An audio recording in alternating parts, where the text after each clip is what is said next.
En los raudales y rápidas del río Orinoco sobrevive un pueblo ancestral de canoeros perteneciente a un tronco étnico antiquísimo que fuera denominado por los invasores europeos con el nombre de caribes. Son los Yecuana.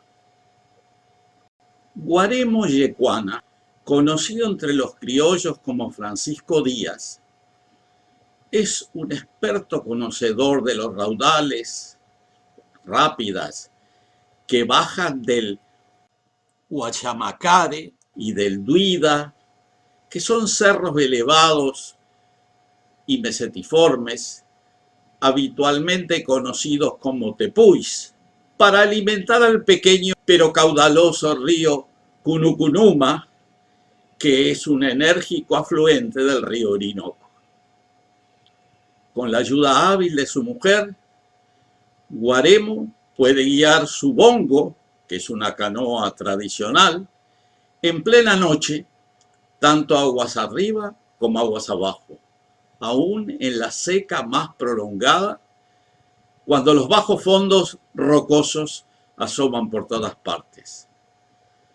Puede levantar un pesado motor fuera de borda al hombro para evitar las cascadas. Puede jalar del bongo metido en el agua hasta el cuello para vencer las corrientes más fuertes. Los raudales y rápidas del Báquero o del Picure los han visto pasar decenas de veces, aguas abajo, rumbo al río Orinoco o aguas arriba en dirección a Culebra. Guaremo ha recorrido con su bongo todos los ríos de la cuenca del Alto Orinoco. Conoce el brazo Cassiquiare de punta a punta, desde donde se desvían hacia el sur las aguas del Gran Río hasta la tierra de los Baniba y los Bare en la zona de San Carlos de Río Negro. Guaremo y su familia son yecuana, de pura cepa, conocedores de los ríos y de las rápidas y de los raudales, navegantes de las aguas en las selvas profundas de este continente sudamericano, sobreviviente enérgico de la antigua gran nación de los caribes que aún hoy ocupan los rincones más remotos de sus dominios tradicionales. En una época, los caribes fueron una etnia poderosa. Navegaban sus bongos y canoas más allá del delta del Orinoco, cruzaron los estrechos de mar y llegaron a establecerse en varias islas del océano cercano.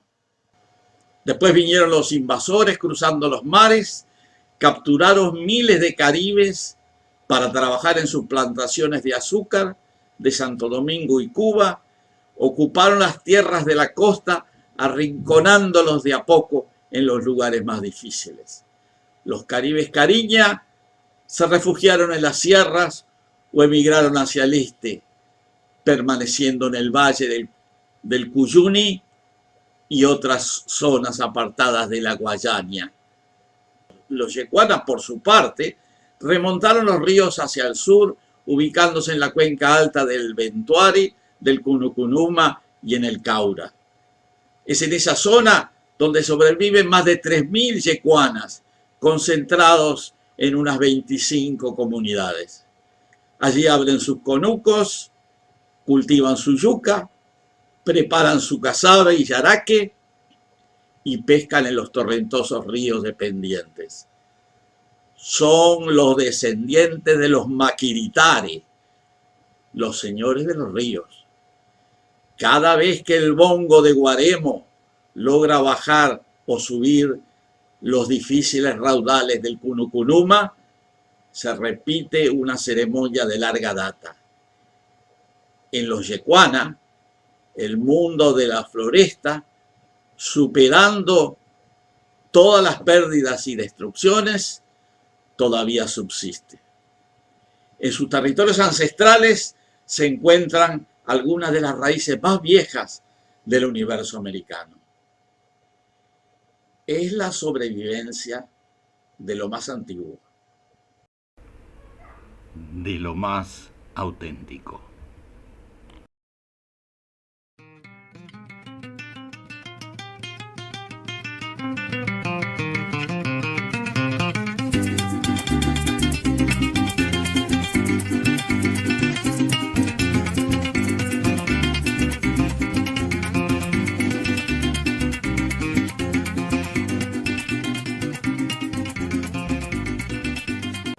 Durante mis estadías en Puerto Ayacucho, tuve oportunidad de desplazarme por el río Orinoco aguas arriba y también por sus afluentes. La navegación del río Orinoco no es fácil. Cuando el río está bajo, el cauce está lleno de grandes bloques rocosos, generalmente de granito. Y los pilotos nativos tienen que tener mucha habilidad para evitarlos. El peligro más grande es cuando el río está crecido, los bloques son tapados por el agua y no se ven, y no es fácil darse cuenta, sobre todo a que en esa época el río tiene una fuerte correntada. Incluso más complejo es realizar esa operación durante la noche, cosa que hicimos en más de una oportunidad, recorriendo algunas decenas de kilómetros con visibilidad casi nula. Viaje. También tuve oportunidad de acompañar a Cucubi en su campaña de difusión a varias aldeas de todo el territorio amazónico, navegando hacia el sur, más allá de los rápidos Maipures, volar a La Esmeralda, que es una localidad al sur, y desde La Esmeralda, en una voladora, así se llaman las lanchas del Orinoco, en esa zona, visitar aldeas yecuanas, Yanomami, Piaroa y otras, donde Guevara les explicaba la importancia de la reciente transformación del territorio de Amazonas en Estado.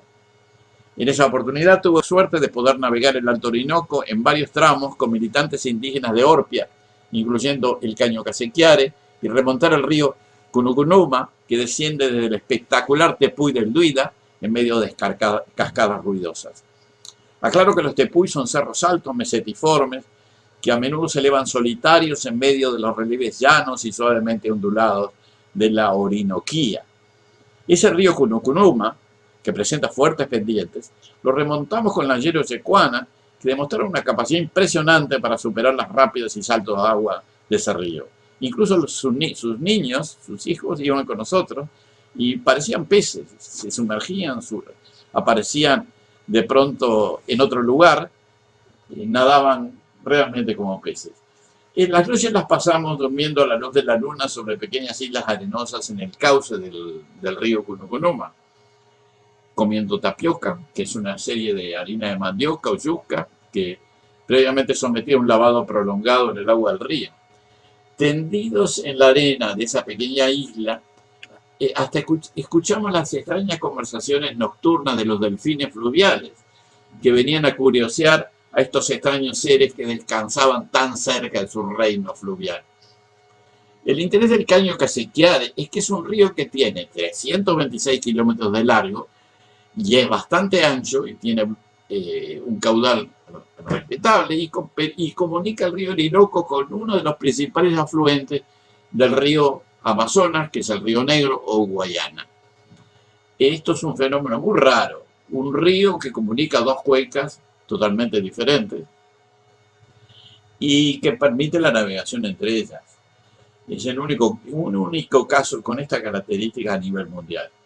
Luego de navegar los más de 300 kilómetros desde la confluencia del Orinoco, aguas abajo de La Esmeralda, que es el pueblo que se encuentra cerca de la confluencia, se llega al río Guayana, como le llaman en Colombia y Venezuela, o Río Negro, como le dicen en Brasil.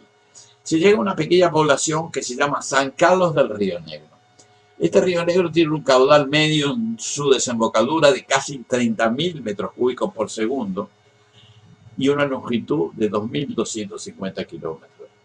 De San Carlos, allá abajo, se puede navegar más de 1.200 kilómetros río abajo hasta llegar al río Amazonas, que en ese lugar cambia de nombre. Aguas arriba se llama Solimoes y desde allí en adelante se denomina Amazonas.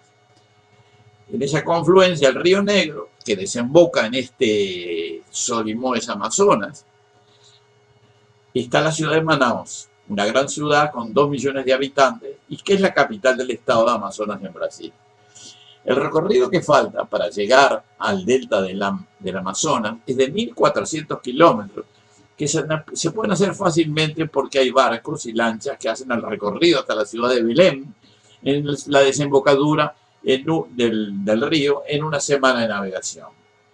El delta del Amazonas, que es el río más grande del mundo, con un total de 225.000 metros cúbicos por segundo de caudal y una longitud combinada de más de 7.000 kilómetros y una cuenca de 7 millones de kilómetros cuadrados, es el mayor del mundo, el más extenso, tiene 320 kilómetros de ancho y otros tantos de largo. E incluso uno de esos brazos que se extiende al sur da lugar a la formación de una isla llamada Marajó, con 40.000 kilómetros cuadrados de superficie, que es la más extensa del mundo y donde viven 200.000 habitantes. En la desembocadura del canal principal del Amazonas, en el Océano Atlántico, se forma una ola permanente que se llama la Pororoca, que avanza desde el océano hacia el interior durante las pleamades, causando un fuerte estruendo.